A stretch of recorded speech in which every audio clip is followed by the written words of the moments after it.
Evangelho de Mateus, eu quero ler no capítulo 5, Evangelho de Mateus, capítulo 5.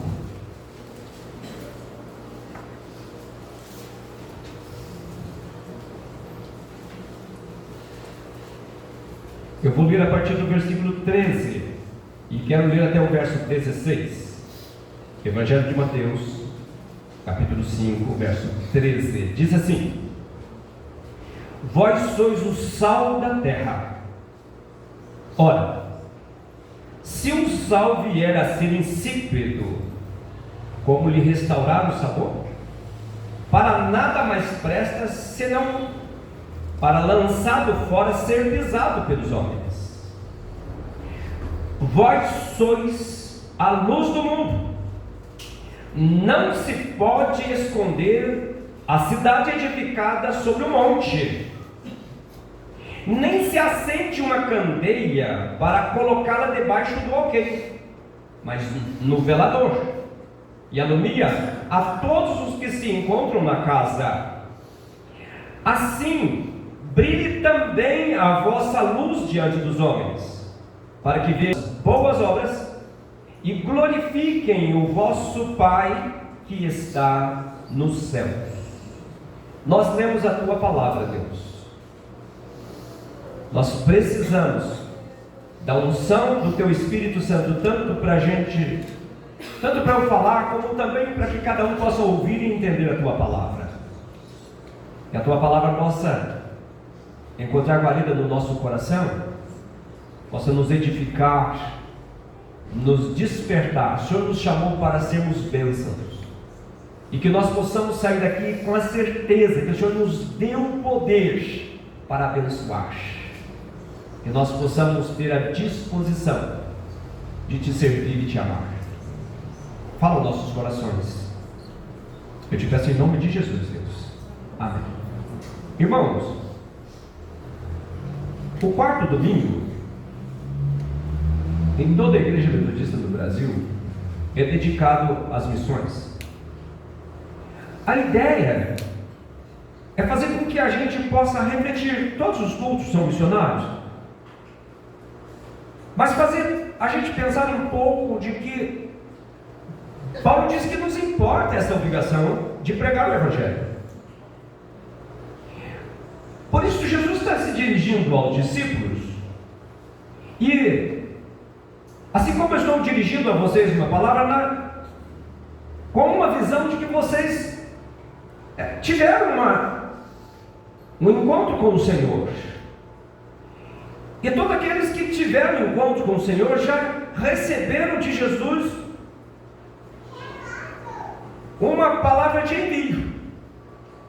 O Paulo Ricardo, ele deu um texto do Evangelho de Mateus, de que Jesus depois, antes dele ser assunto aos céus, ele esteve com os seus discípulos e ele diz: olha, toda a autoridade me foi dada no céu e na terra. Ele diz, portanto, ide, fazei discípulos.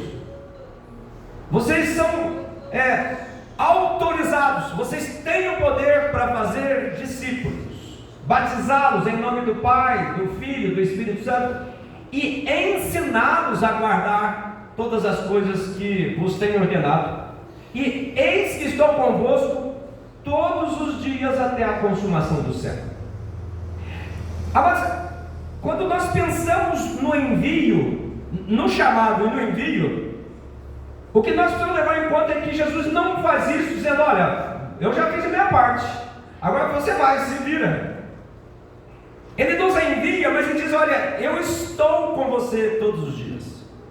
Ou seja, o nosso maior parceiro na tarefa missionária é o próprio Cristo. Deus foi um Deus missionário que enviou Jesus para salvar o mundo, para nos alcançar.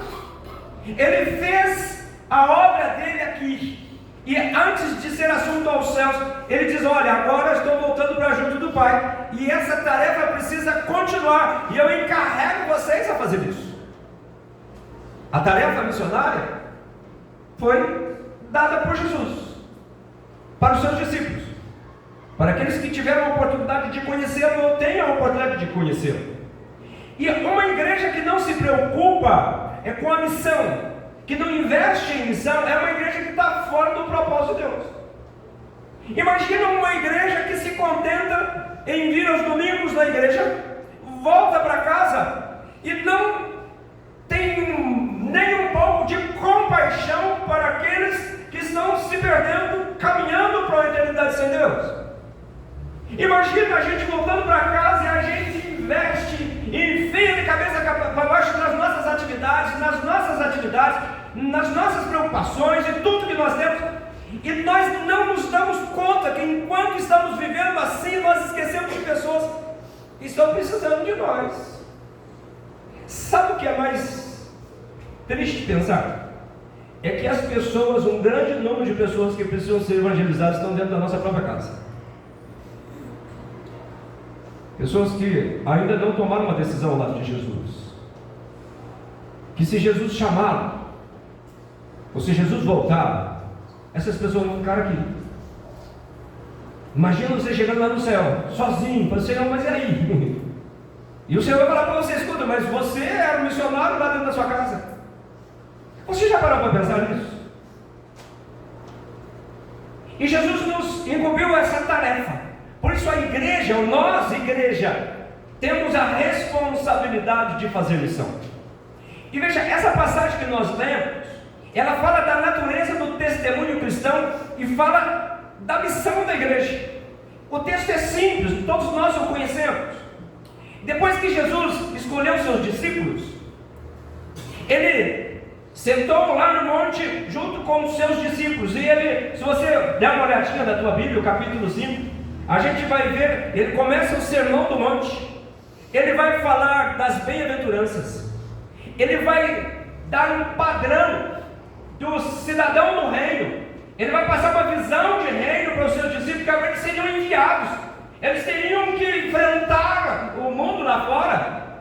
A Bíblia, Jesus mesmo disse que eles seriam enviados como ovelhas no meio de lobos.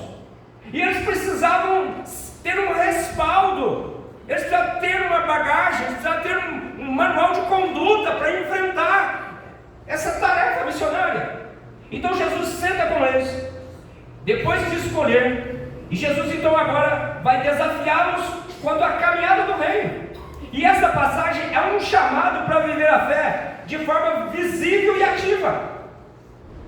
Quando ele chama para ser, quando ele desafia ser sal e luz, a tarefa que Jesus nos dá, o desafio que ele nos dá, é para que a gente possa viver o Evangelho de uma forma visível, que as pessoas possam reconhecer o Evangelho de Cristo, a mudança dele em nós. E também de uma forma ativa. As pessoas têm que ver que eu sou, de fato, um discípulo de Cristo. E as pessoas precisam ser confrontadas com esse Evangelho de Cristo. Então tem que ser visível e tem que ser ativo. Não basta ser um agente secreto de Deus. Eu preciso compartilhar. Amados, eu estava falando aqui no estudo de quinta-feira. Se você não veio no estudo de quinta-feira, venha. É um tempo gostoso de estudar a palavra de Deus. Essa semana até meu amigo retraído aí, né, velho? Maravilha. E eu quero que você venha, aprenda a estudar a Bíblia. Mas eu estava dizendo o seguinte: nós temos uma facilidade para amaldiçoar as pessoas. Nós temos uma facilidade para falar mal, usar da maledicência para destruir a imagem do nosso semelhante. Com que facilidade que a gente faz isso? Nós somos especialistas em destruir a vida do nosso próximo. Basta que a gente não goste, basta que não faz as coisas do jeito que eu quero. Se não fez do jeito que eu quero, eu desço a boca. Tá, mas nós não usamos essa mesma capacidade para abençoar o preço ao mesmo. Eu até brinquei com eles. Em vez de você mandar, na hora da ira, você mandar o cara para o inferno, você vai para o inferno, por que você não usa esse mesmo potencial? Você olha, eu declaro que você vai para o céu, que você aceite a Jesus, que você vai morar na glória com o Senhor. Não, mas o preço de mandar o cara para o inferno é o mesmo. Mas nós preferimos mandar o cara para o inferno do que declarar: olha, você foi conquistado na cruz por Jesus. E eu declaro, com a ira que eu tenho, humanamente eu vou até torcer o teu pescoço, mas eu desejo que você vai reinar na glória com o Senhor. Você vai dizer loucura, mas é o mesmo preço. Agora veja com que facilidade que a gente manda o cara para o inferno. Por que a gente não usa esse mesmo potencial para mandar para o céu? Se nós conseguimos abençoar com tanta facilidade, por que nós não abençoamos com o mesmo potencial? E eu gostaria que nós pensássemos nisso, que essa passagem é um chamado exatamente para a gente viver essa fé de forma visível e ativa, refletindo Cristo no mundo em trevas. E o nosso desafio, amados, é o desafio de brilhar. A minha maior preocupação é de que às vezes nós somos um crente vela. A gente acende só onde precisa. Caso contrário, a gente apaga, ficamos igual. Você imagina uma vela aqui nesse ambiente? Não vai fazer muito efeito. Ser crente aqui não faz muito efeito.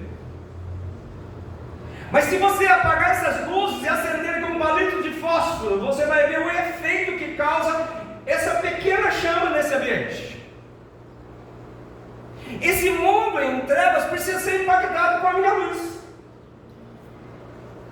com o meu testemunho, com a minha vida. Esse mundo que pode ser a minha casa, que pode ser o meu ambiente de trabalho, meu ciclo de amizades. Como é que eles estão enxergando a minha luz? Não basta falar que é crente, porque crente até o diabo é. E olha que o diabo é crente mais do que muitos crentes. Porque a Bíblia diz que ele crê e ele estremece. E tem crente que fica na igreja o tempo todo, pode ouvir, pode ficar em fogo no céu, que ele olha para você e fala assim. Não tem reação, não tem mudança, não tem propósito. E eu queria que você pensasse nisso, mais do que querer ser um crente, ter uma religiosidade, nós precisamos aceitar o desafio. Quando Paulo Ricardo começou a dirigir o cântico aqui, e eu fiquei pensando, puxa, eu acho que a gente vai acabar não cantando. Porque será que nós cantamos com consciência ou a gente já habituou a cantar? Faz parte de uma religiosidade, a gente fica cantar, então vai cantar, aí a gente canta. Mas a gente não se dá conta do que nós estamos cantando. E é por isso que nós não somos abençoados. É por isso que nós não conseguimos avançar na obra missionária, porque nós não levamos a sério. E missão é uma coisa que nós tem que nos fazer refletir, pensar. E eu gostaria de caminhar um pouco mais com vocês. Nós não fomos chamados para ser um agente secreto do Evangelho. Que quando você fala para o cidadão que você é crente, o cara não, você não parece. Porque se parece tanto com ele, ou parece tanto, as suas obras é tão semelhantes às obras do mundo, que quando você tenta falar que é crente ou qualquer coisa parecida, o cara fala, nossa, não parece. Eu queria que você pensasse mais, o verso 13, dê uma olhada se você tiver com a tua Bíblia aberta, ele vai dizer assim, olha, vós sois o sal da terra. Ora, se o sal vier a ser insípido, como lhe restaurar o sabor? Para nada mais presta senão para ser lançado fora e pisado pelos homens. Ou seja, o sal ele tem uma razão de ser. Salgar. Se ele não salgar, é um bocado de areia que você tem na mão. E é isso que Jesus está dizendo, que somos sal do mundo. E se não tiver sabor, não serve para nada. O mundo corre atrás de coisas que podem preencher o vazio da alma. Irmãos, o mundo hoje tem criado meios e meios atrativos para entreter as pessoas, para que as pessoas não choram, não tenham tristezas, para que as pessoas não sintam deprimidas, para que as pessoas estejam sempre alegres. Só que os atrativos do mundo, a alegria que o mundo oferece, ele é passageiro. Ele tem uma alegria hoje, amanhã está triste de novo. Aí ele corre atrás de outra alegria. É que nem feriado, né? O cara fica feliz no feriado, mas passa tão rápido, ele fica esperando o próximo. Aí vem aquele, ele fica marcando, faz o projeto, eu vou viajar, vou fazer. Chega, ele vai viajar, de repente já voltou, vou viajar, amanhã já é segundona, eu tenho que pegar de novo. Aí fica esperando o próximo feriado. Eu falo que é que nem a alegria do mundo é a alegria do carnaval. O camarada pula a semana inteira e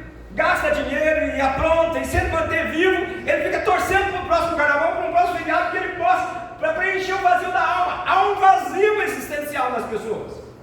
E as pessoas têm tentado preencher com coisas. E por um momento rápido ele consegue essa satisfação. Mas nós recebemos o poder para oferecer o sabor ao mundo. Ele diz: vós sois sal. Então a nossa tarefa é oferecer sabor para o mundo. E eu queria que você pensasse, quando eu falo mundo, eu não estou nem pensando em você fazer uma obra missionária em algum lugar, ou sair gritando pela rua. Eu queria que você pensasse no mundo, a tua própria casa. Que tipo de sal que você é na sua casa? Ou você é salgado lá? Às vezes você é salgado pra caramba lá, entendeu? Você não pode nem abrir a boca e o outro fala: pronto, já acabou a conversa. Que tipo de sal que você é lá no teu trabalho? Será que você usa da justiça? Será que você usa de compaixão? Qual que é o teu testemunho no teu trabalho, no teu ciclo de amizade? Então às vezes nós pensamos em ser sal do mundo, em ser o sabor do mundo, nós estamos pensando lá no mundo, mas nós esquecemos de um mundo que é a nossa casa, que é o nosso ambiente, que é o nosso lugar. E é nesse lugar que Deus nos desafia a ser sal. Nós recebemos o poder para oferecer o sabor ao mundo. Nós temos o poder, nós temos o tempero que torna a vida mais saborosa. Pense nisso. Eu e você temos um tempero para tornar a vida de pessoas azedas, amargas, sem razão de ser. Oferecer um tempero que pode mudar o coração, pode transformar a alma, pode trazer alegria verdadeira, paz que o mundo não pode dar. Pense nisso. Eu e você temos o tempero, o poder para temperar a vida das pessoas. Eu e você, nós recebemos essa condição, esse tempero para tornar a vida das pessoas mais saborosas. Você talvez tenha convivido com pessoas tão sem razão de viver, desanimadas, desiludidas. Quantas pessoas pensando em tirar a própria vida?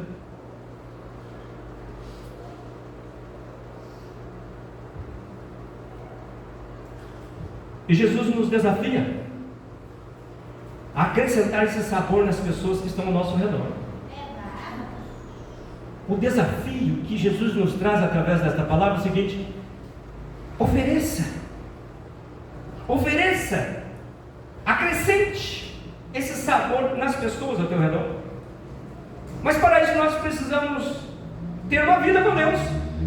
Nós precisamos crescer na graça, no conhecimento da palavra. Quem vem na escola dominical hoje, fomos ministrados por uma excelente palavra, nos desafiando a crescer na palavra, no conhecimento dela, na relação com Deus, porque ninguém pode dar daquilo que não tem. Imagina se você é um cara azedo, um cara que não se relaciona com ninguém, um cara que você só é crente, mas que ninguém convive com você, ninguém se relaciona com você, é mal-humorado, azedo. Imagina isso. Se você for tentar repartir do teu sabor com o outro, você vai estragar o outro. Irmãos, o que tem de crente que quando tenta repartir do seu tempero com o outro, estraga o outro. Então nós precisamos buscar Deus, ter uma relação com Deus. A gente não pode dar daquilo que a gente não tem. E nós precisamos buscar Deus para que Ele possa tratar o nosso caráter, tratar o nosso interior. Irmãos, não basta a gente ter um encontro com Deus. Eu já disse aqui, eu vou repetir. A gente ouve muito, hoje tem os meios de comunicação, a facilidade, tem tanta gente pregando, você pode escolher o pastor da igreja que você quiser, do jeito que você quiser, timbre de voz do jeito que você quiser. Mas você ouve muito isso: venha como você está. E é verdade, a Bíblia diz isso mesmo. Mas não é você vir como está para continuar como está. Você vem como está, e Jesus está de braços abertos para te receber. Mas Ele quer trabalhar no teu interior, Ele quer mudar a tua vida, Ele quer trabalhar no caráter, Ele quer consagrar, santificar a tua vida. Não basta você ir para Jesus e continuar do mesmo jeito. Você precisa ir, mas querer ser mudado. para que você possa ser usado. Deus quer usar você como instrumento, como missionário, missionária. Irmãos, não há crescimento sem a gente buscar um encontro com Deus. Sim, um novo nascimento não tem como crescer. Se não nascer de novo, você não vai ter um crescimento espiritual. Um crente que experimenta um novo nascimento e busca a presença do Espírito Santo, ele precisa fazer diferença no mundo. As pessoas que olham você lá no teu trabalho, possa confiar em você, falar assim, não, aquele lá, ele teme a Deus.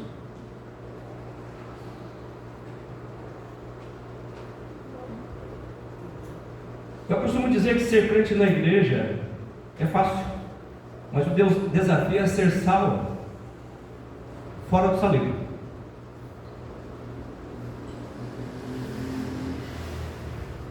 Mas além do sal, verso 14, dê uma olhada. Ele diz assim: vós sois a luz do mundo. Não se pode esconder a cidade edificada sobre o monte. E eu queria que a gente pensasse nisso. Além do sal, Jesus disse que nós também somos luz do mundo. E aí eu queria que a gente pensasse, quando o sal fala daquilo que somos, o sal fala do nosso interior. Eu reparto, o meu tempero é a minha vivência, o meu modo de ser, a minha vida transformada. Isso é o sal que eu reparto com alguém. Mas quando ele diz que nós somos luz, é daquilo que a gente reflete. Não tem como, irmãos, eu ter tido um encontro com o Senhor e estar vivendo com o Senhor e as pessoas não se dão conta de que nós brilhamos, refletimos Jesus. Se as pessoas não estão vendo Jesus em nós, algo está errado. Porque a luz fala daquilo que nós transparecemos. E nós, é o nosso testemunho. O verso 14 nos diz aí o seguinte: não se pode esconder uma cidade edificada no monte. Em outras palavras, eu queria dizer o seguinte: não há como esconder a luz de Deus que há em nós. Não tem como. Vocês se lembram de uma passagem?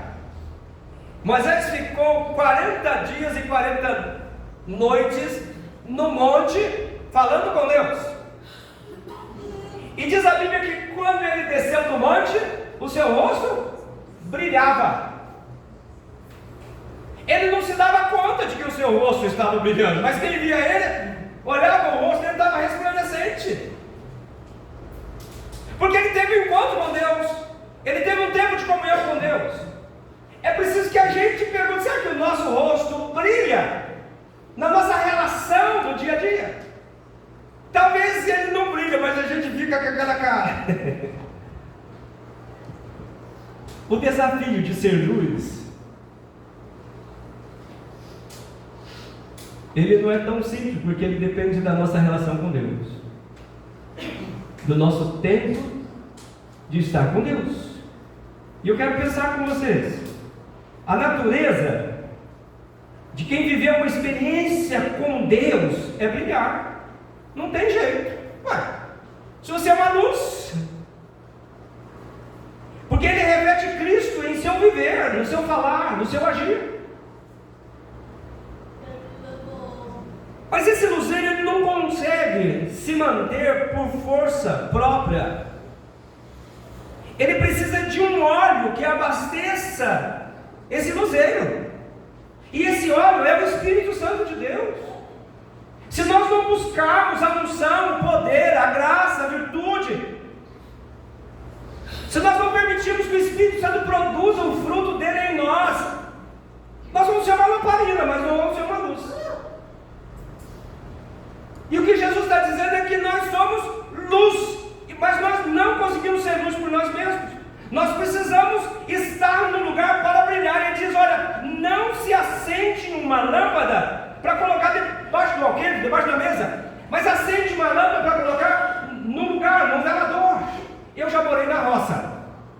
E eu morei na roça numa época que nós não tínhamos energia elétrica. E era lamparina. Então meu pai fazia uns negócios assim, um aparadorzinho, e a gente punha as lamparinas lá. Porque é um lugar mais alto, para que pudesse alumiar aquele ambiente. O que Jesus está dizendo é o seguinte: se você não acende uma lâmpada para você colocar debaixo da mesa, mas você põe num lugar alto para que os outros possam aproveitar. Se Ele nos chamou para ser luz, Ele diz que você precisa estar num lugar que você brilha. As pessoas precisam ver a tua luz. E veja, não é um brilhar em função de si mesmo. Tem muita gente que procura brilhar em função de si. O texto diz que as pessoas possam ver as suas boas obras e glorifique o vosso Pai que está nos céus. A razão da minha luz brilhar não é para mostrar que eu sou melhor que você, mas é para glorificar a Deus. Porque se a minha luz também não glorificar a Deus, não adiantou nada. E eu queria que a gente pensasse mais uma coisa. Nós precisamos brilhar no lugar em que nós devemos brilhar. Em casa, no trabalho, na sociedade. Eu queria até ver um texto aqui. Você não precisa achar, mas Paulo escrevendo aos Filipenses, no capítulo 2, 15, ele fala assim: olha, para que vos torneis irrepreensíveis e sinceros, filhos de Deus inculpáveis no meio de uma geração pervertida e corrupta, na qual resplandeceis como luzeiros do mundo. Ou seja, nesse mundo pervertido, eu e você somos desafiados a ser luz. Agora, se eu convivo nesse ambiente e eu não sou luz, ou seja, eu estou sendo como eles. É preciso que eu e você tenha consciência. Por isso que quando nós cantamos aquele canto, usa-me, nós vamos dizer: Deus, o Senhor me fez luz, o Senhor me fez sal, e eu quero que o meu interior, a mudança do meu coração, da minha mente, o meu caráter, a minha convivência, o meu falar, o meu agir com as pessoas, possam revelar esse amor do Senhor, essa misericórdia do Senhor, e que a minha vivência com o Senhor possa fazer resplandecer a pessoa de Cristo. Eu quero que você ainda pense comigo. A declaração: vós sois luz do mundo, vós sois sal da terra, isso é muito sério que eu falo. Implica em dizer que eu e você somos a única esperança de salvação para o mundo. Jesus não vai mais voltar ao mundo. O Evangelho vai ser pregado por mim e por você. Esse mundo perdido, a esperança deles de salvação depende de mim e de você. Se eu e você não assumir a responsabilidade de falar do amor de Jesus, essas pessoas vão perecer, vão para a eternidade sem Deus. Pense nisso. Eu e você somos a única esperança desse mundo perdido. Talvez você esteja pensando: então o mundo está roubado, né? Pois é. E é por isso que nós precisamos dessa unção do Espírito que transforma o nosso coração, que transforma o nosso caráter, que muda a nossa vida. Senão, como é que nós vamos ser? E eu quero insistir com você de que o nosso mundo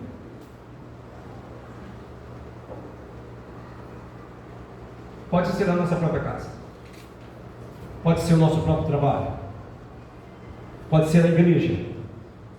E eu quero terminar essa palavra pensando o seguinte: o verso 16 vai dizer assim, ó: assim brilhe também a vossa luz diante dos homens, para que vejam as vossas boas obras e glorifiquem o vosso Pai que está nos céus. Veja, ele fala: assim brilhe a vossa luz diante dos homens, para que através do seu testemunho você possa ver Deus ser glorificado. Não brilhar para enaltecer você, mas para glorificar a Deus. O mundo ao nosso redor, ele não pode permanecer em trevas por causa da minha recusa de brilhar. O mundo em trevas não pode permanecer na escuridade porque eu me recuso a ser uma luz. Se eu e você um dia tomou uma decisão ao lado de Jesus, Eu e você recebemos poder para influenciar outras pessoas. Recebemos poder, o tempero para dar sabor na vida das outras pessoas. Eu e você, nós temos esta condição em Cristo, no poder do Espírito Santo, para levar outras pessoas a experimentar a vida que eu e você vive. Por isso, quando ele diz que nós somos sal e luz, não fala apenas de uma ação do fazer para o outro, mas uma ação de nós fazermos para nos tornarmos melhores. O que eu posso fazer? O quanto eu tenho buscado, o quanto eu tenho me consagrado. Nós precisamos refletir que nós somos luz e a gente deve refletir Cristo Jesus. O mundo está em trevas. A Bíblia diz que o diabo cegou o entendimento dos homens. Os pecadores cambaleiam sem rumo. E o nosso chamado é para revelar o caminho aos pecadores. Ouça bem, se eu sou sal, eu tenho tempero para trazer sabor na vida daqueles que estão vivendo amargamente. E se eu sou luz, eu sou um referencial, eu sou uma referência para aqueles que estão nas trevas, possam me ver e possam querer aproximar de Jesus. Eu termino essa palavra. Nosso chamado é para revelar o caminho aos pecadores. Esse caminho é Jesus. Ele diz: eu sou o caminho. E eu quero falar para você: lâmpada sem azeite não tem utilidade, é só uma lamparina. O Espírito Santo é quem nos dá força para a gente poder brilhar. Portanto, a gente precisa buscar. Se nós deixamos fazer a diferença, nós precisamos depositar as nossas vidas no altar de Deus e falar para Deus: aqui está a minha vida. Eu quero convidar você para orar um pouco. Feche os seus olhos. Eu quero pedir que alguém avisa as crianças para subir. Enquanto isso, quero convidar você para orar. E eu quero que você pergunte que tipo de luz e que tipo de sal você tem sido. Ou será que você só tem a religião? Você não tem o poder, o tempero, porque a tua vida é uma vida azeda, é uma vida que tem dificuldade de relacionar com as pessoas, é um caráter não tratado. Mas eu gostaria de convidar você a colocar a tua vida no altar de Deus e falar: Deus, eu preciso de cura para o meu interior. Eu preciso de um sabor do Senhor no meu coração. Eu não sei como que você entrou aqui, mas esse é um culto de missões. E talvez tudo que Deus gostaria de falar no teu coração nesta noite é de que Ele tenha paz que o mundo não pode dar, de que Ele tenha vida na pessoa de Jesus para te oferecer, de que Ele é a fonte da água para saciar a tua sede.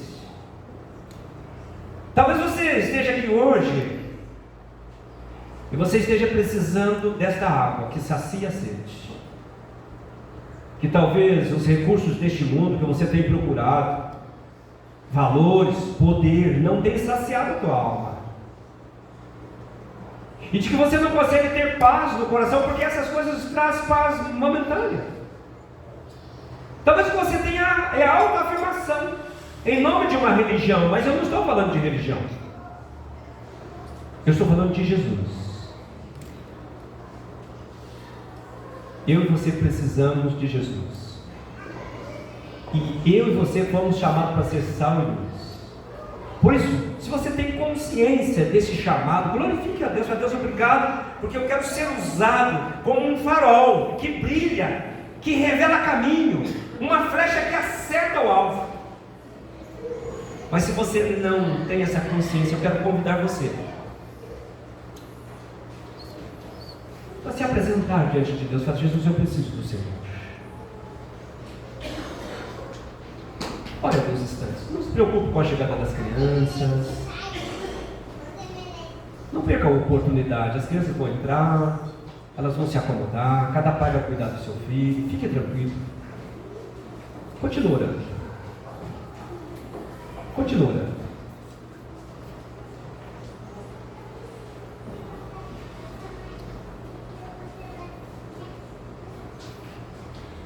Fala para o Senhor o que é que você veio buscar neste lugar. Fala para o Senhor o que é que você veio oferecer a Ele neste lugar. E fala para o Senhor como é que você quer sair deste lugar. Com que propósito? Você quer sair cantando aquele cântico? Falando para Jesus, usa-me. Usa-me, Senhor. O seu maior campo missionário é a sua própria casa. É o seu ambiente de trabalho. É o seu ciclo de amizade. Pessoas maravilhosas. Pessoas que você ama. Pessoas de muito valor. Mas de muito valor, que convivem com você. E quem sabe não tem enxergado a luz em você. Quem sabe não tem conseguido usufruir do tempero seu. Mas eu quero que você se apresente a Deus, dizendo: Deus, na autoridade do nome de Jesus e no poder do Espírito Santo, eu quero sair daqui. Eu quero mirar aqueles que estão próximos de mim, que são preciosos para mim. E eu quero brilhar na vida deles. Eu quero colocar um tempero, um sabor na vida deles, para que a vida deles possa ser transformadas, restauradas, perdoadas, que as ranhuras da alma sejam curadas, que o óleo de Deus, do Espírito de Deus, possa ser derramado sobre estas vidas. Fala para Deus: usa a minha vida. Usa a minha vida, para que essas vidas sejam alcançadas. Eu quero que você saia daqui pensando nas preciosidades com quem você se relaciona. E eu quero que você saia daqui inconformado, não conforme que eles caminhem por a eternidade sem Deus. Não conforme que apenas sobrevivam em nome de uma religiosidade. Mas tenha coragem de confrontá-lo no poder do Evangelho. Revelar o caminho da salvação a eles. Deus maravilhoso, muito obrigado pela tua palavra. Muito obrigado, Deus, porque ela nos desafia, ela nos confronta. Mas é maravilhoso saber que o Senhor não nos desafia sem se comprometer conosco, de estar conosco, de nos assessorar com o Teu Espírito Santo. Por isso, Deus, eu quero pedir que o Senhor ouça cada oração que está sendo feita agora. Preencha esses corações com essa paz que o mundo não pode dar, com essa presença transformadora. O Senhor sabe como que está a vida de cada um. O Senhor conhece o coração de cada um. E Pai, eu quero pedir que o Senhor toque estas vidas, que elas possam se sentir amadas pelo Senhor, abraçadas, como o filho pródigo, que quando voltou para o Pai, encontrou nele amor, encontrou nele compaixão, encontrou nele misericórdia. Que cada uma dessas vidas, Senhor, possa estar agora sentindo amada pelo Senhor, abraçada pelo Senhor, que as suas necessidades interior, ó Deus, sejam supridas pela Tua presença. Eu abençoo, Deus, a vida de cada um desses amados e amadas. Ó Deus, eu quero também abençoar o propósito que cada um fez, para que ao sair daqui, Deus, o Senhor possa capacitá-los, dar unção, que o Teu Espírito Santo seja aquele óleo precioso sobre a vida deles, para que eles possam brilhar, e que vidas possam glorificar o Teu nome, que vidas possam encontrar o caminho da salvação, que vidas possam ser temperadas pela presença de uma vida transformada, restaurada e curada. Deus, que nós possamos sair daqui com um desafio de enxergar aqueles que estão ao nosso redor, e que nós queremos, Deus, ser instrumento de bênção e de salvação da vida deles. Eu abençoo a vida de cada um desses amados, orando em nome de Jesus. Amém.